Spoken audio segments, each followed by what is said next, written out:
વર્ગ કરવાની સરળ રીતોમાં રીત નંબર 5. એકમના સ્થાને 1 આવેલ હોય તેવી સંખ્યાઓના વર્ગ કઈ રીતે કરવા? બરાબર? તો આ રીતની જે સંખ્યાઓ હશે એમાં આપણે 4 સ્થાન નક્કી કરીને રાખીશું. બરાબર? આપણે એમ ધારીને ચાલીશું કે આપણો જવાબ 4 અંકોમાં આવશે.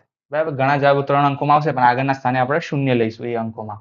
તો અહીંયા જે પ્રથમ સ્થાન હશે ત્યાં હંમેશા 1 જ આપણે લખી દેવાનું. કેમ કે આપણે અહીંયા એકમના સ્થાને 1 છે, તો જવાબના એકમના સ્થાને પણ આપણે 1 લખી દેવાનું. બીજું સ્થાન જે હશે એમાં આગળની જે સંખ્યા છે એને 2 સાથે ગુણ્યા બાદનો જવાબ તમારે લખવાનો. અને આ બંને જે સ્થાન છે ત્યાં તમારે વર્ગ લખવાનો આગળની સંખ્યાનો. ઓકે?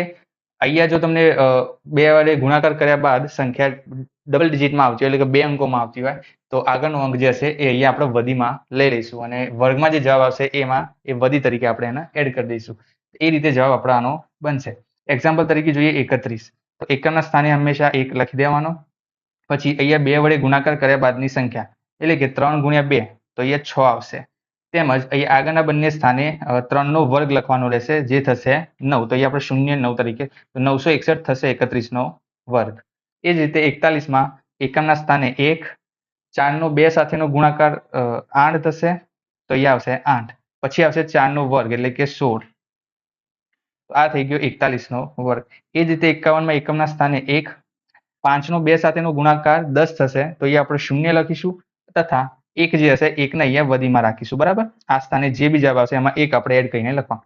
તો અહીંયા 5 નો વર્ગ આવશે, 25 થશે, એમાં 1 એડ કરશો તો અહીંયા 26 થઈ જશે, એટલે કે 26 0 1 એ થશે આપણો 51 નો વર્ગ.